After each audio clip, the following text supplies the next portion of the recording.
Құстың бір қазан аталуы. Ертеде бір ауылға қатты жұт келеді. Қыста аяз болып малы қырылады. Жазда қапырық ыстық келіп, өзен суы тарылады. Жерден қылтанақ шөп шықпай, берекенің құты қашады. Жұрт талғажау дән таппай қарны ашады. Көңілді уайым мен қайғының қара бұлты басады. Шарасыз халық соңғы үмітін Құдайға тапсырып, жаратқанға жалбарынып, өлімші халде жатады. Бір кезде төбеден алып бір құс көрінеді. Ол ауылда 7 рет айналады да ескі ошақтың жанына келіп қонақтайды. Аузын айқара ашып, көптеп от көрмеген қара қазанға балықты толтырып қайта ұшып кетеді. Мына кереметті жұрт көріп, қазанға жапа тармағай ұмтылады. Сол күні құс әкелген балықпен жан бағып, ашқұрсаққа дәм барып, тірі қалады. Ертесіне әлгі құс тағы да қара қазанды балыққа толтырады. Осылайша жұт кетіп, елдің кемтігі толып, төлдің басы құраққа, өзен мен сай бұлаққа толғанша бір қауым елді асырапты. Ол заманда құстың атын ешкім білмейді екен.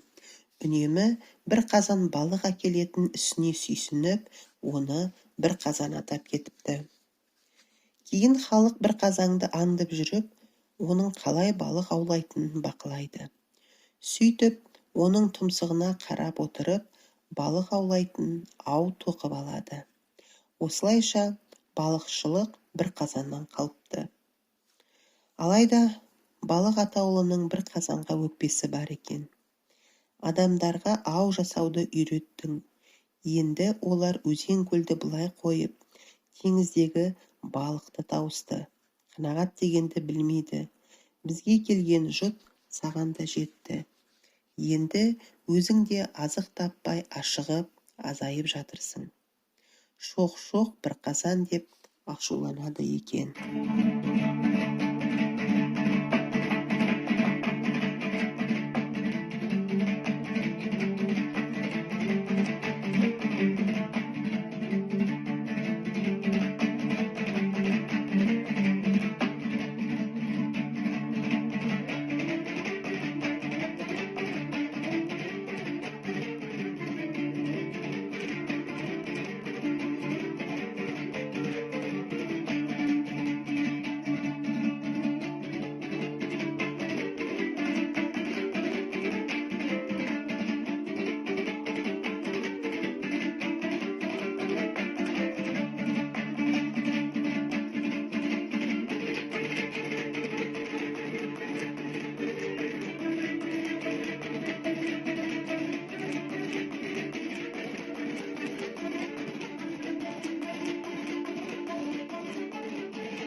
Chỗ rồi là chỗ.